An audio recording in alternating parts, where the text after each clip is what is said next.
Za doručak imamo urme sa smrznutim jagodama.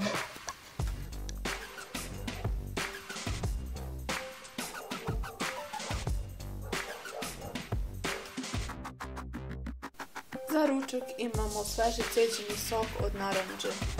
I samo jedan savjet što se tiče citrusa, da ako ne možete da nađete potpuno zrele citruse koji nisu kiseli, mislim, citrus jeste po prirodi da malo kiselinu, ali treba da ima i ono, da bude više slatko nego kiselo, ali ako je potpuno kiselo, ta kiselina nikako nije dobra za zdravlje vaših zubi jer nagriza zubnu gleđ, tako da sad kada je citrus u sezoni, ako ne možete da nađete potpuno zreo i dobar kvalitet citrusa, nemojte izbjegavati, ali nemojte jesti previše od toga. Naprimjer, ja ovo citrus jedem sad možda 2 puta nedeljno, ne svaki dan.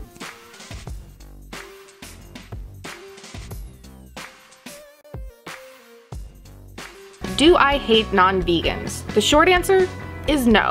Now, it is possible to hate the action that a person takes without hating the person. The common saying for this is, hate the sin, not the sinner. Now, I shared in my recent speech at VegFest that as a child, I was very bitter and resentful against my own species. I would lie in bed at night crying, overwhelmed with the enormity of suffering in the world and humanity's seeming indifference to it all. I could not understand how people could be so cruel and uncaring, and I thought that I hated them, all of them. But I think it's important to note that what my cynical little angry 5-year-old self really hated was the injustice, the utter unfairness of it all.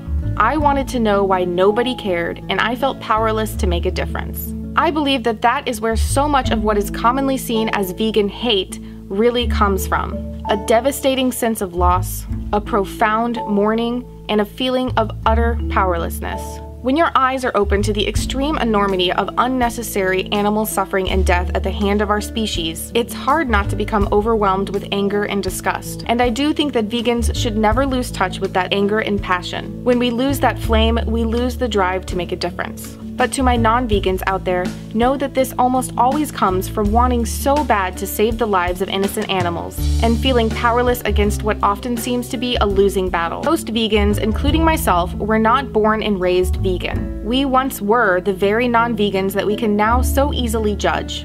If I approach non-vegans with the premise that they are bad people, I'm doing a disservice not only to them, but also to the animals. The exploitation, torture, enslavement, and murder of another being is never okay. It is never excusable or acceptable, and it's not a lifestyle choice or personal right to support such atrocities. I covered the issue of personal choice in diet extensively in this video, so please reference that before saying that I'm out to kill personal freedoms. The point here is that categorically hating an entire group of people without considering where they are in their journey is unfair and very ineffective activism. Za večeru imamo gulaš od krompira, ako može tako da se nazove, veganski gulaš. Imamo integralni hleb i pečenu papriku.